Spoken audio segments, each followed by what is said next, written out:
पाकिस्तान से जुड़ी ये बड़ी खबर आप तक पहुंचा रहे हैं, जहां भारत के दोबारा से हमले के डर से पाकिस्तान की सेना घबराई हुई है।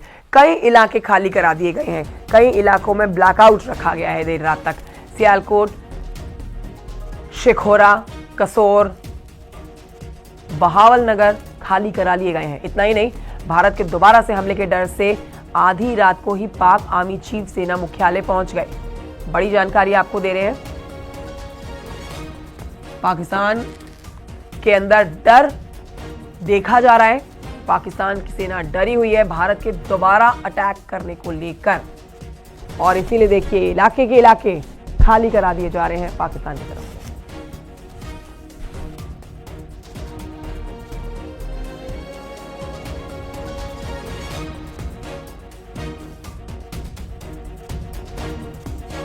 उधर भारत के दोबारा हमले के डर से पाकिस्तान सेना घबराई हुई है। कल रात भारत के हमले के डर से रावलपिंडी में ब्लैकआउट रहा है। रावलपिंडी में अगले आदेश तक ब्लैकआउट रहने वाला है। रावलपिंडी में पाकिस्तान की सेना का मुख्यालय है।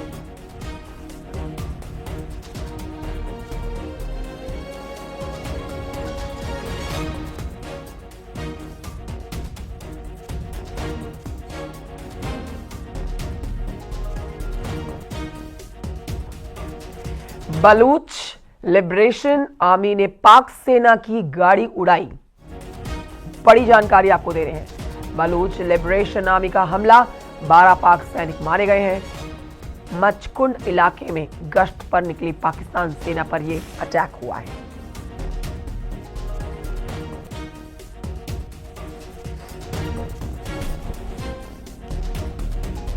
उधर राजौरी में, पुंछ में एलओसी पर पाकिस्तान की ओर से फायरिंग। भारतीय सेना ने पाकिस्तान को मुंह तोड़ जवाब दिया। जम्मू, कठुआ, सांबा, पुंछ, राजौरी में स्कूल बंद है।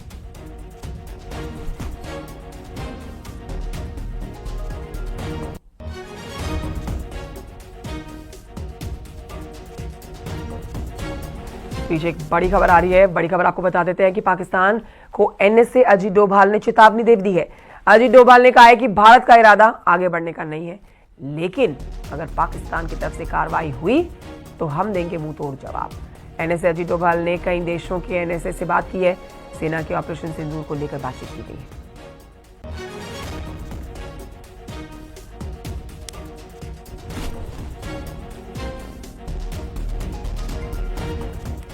ऑपरेशन सिंदूर की सफलता के बाद आज सुबह 11 बजे सर्वदलीय बैठक होने जा रही है। आपको जानकारी दे देते हैं कि इस बैठक में केंद्रीय गृह मंत्री अमित शाह, रक्षा मंत्री राजनाथ सिंह होंगे शामिल। कांग्रेस से मल्लिकार्जुन खड़गे, राहुल गांधी होंगे शामिल। ऑपरेशन सिंदूर के बारे में विपक्षी नेताओं की जानकारी ली जाएगी और उनसे भी चर्चा की जाएगी।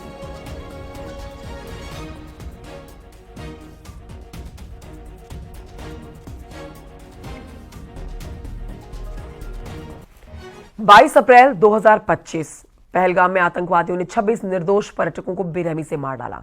इस घटना के बाद देश का दिल दहल गया, आक्रोश की आग भड़क उठी। हर हिंदुस्तानी के मन में एक सवाल था, बदला कब? और फिर भारत ने जवाब दिया। कल्पना से परे चुन चुनकर ऑपरेशन सिंदूर ने आतंकी कमर को तोड़ कर रख दिया। पीएम मोदी ने जो कहा वो करके दिखाया। देखिए रिपोर्ट। अब आतंकियों की बची खुची जमीन को भी मिट्टी में मिलाने का समय आ गया है। बिहार के मधुबनी में 24 अप्रैल को प्रधानमंत्री नरेंद्र मोदी ने दुनिया को 2 टूक संदेश दिया था। 7 मई 2025 की रात जब दुनिया सो रही थी, भारतीय वायुसेना ने ऑपरेशन सिंदूर के तहत पाकिस्तान और पीओके में 9 आतंकी ठिकानों को तबाह कर दिया। अब आतंकियों की बची खुची जमीन को भी मिट्टी में मिलाने का समय आ गया है। बहावलपुर, मुरीद के मुजफ्फराबाद और साथ ही कोटली जैसे आतंकी अड्डों पर सटीक कार्रवाई की गई और सटीक हमले हुए। जैश ए मोहम्मद और लश्कर ए तैयबा के सरगनाओं को निशाना बनाया गया। खबर है कि 90 से ज्यादा आतंकी ढेर हुए। ये सिर्फ बदला नहीं, भारत की आत्मा की पुकार थी। ये पहली बार नहीं हुआ था। 2016 में उरी हमले में 19 जवानों की शहादत के बाद भारत ने नियंत्रण रेखा पार कर सर्जिकल स्ट्राइक की। 2019 में पुलवामा में 40 जवानों की जान लेने वाले आतंकियों को बालाकोट एयर स्ट्राइक में सबक सिखाया। 16 फाइटर जेट्स ने पीओके में 15 किलोमीटर अंदर घुसकर जैश ए मोहम्मद के ठिकानों को नेस्तनाबूद कर दिया। और अब ऑपरेशन सिंदूर ने एक बार फिर साबित किया, भारत ना भूलता है और ना माफ करता है।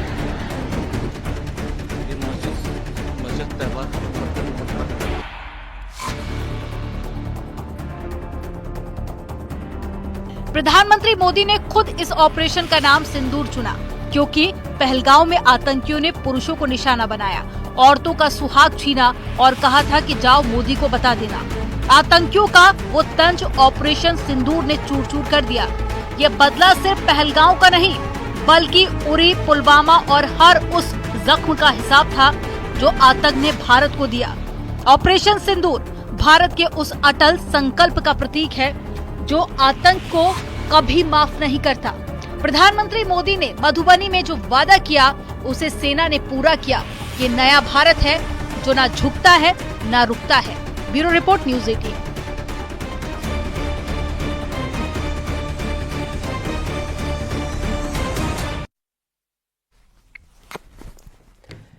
ऑपरेशन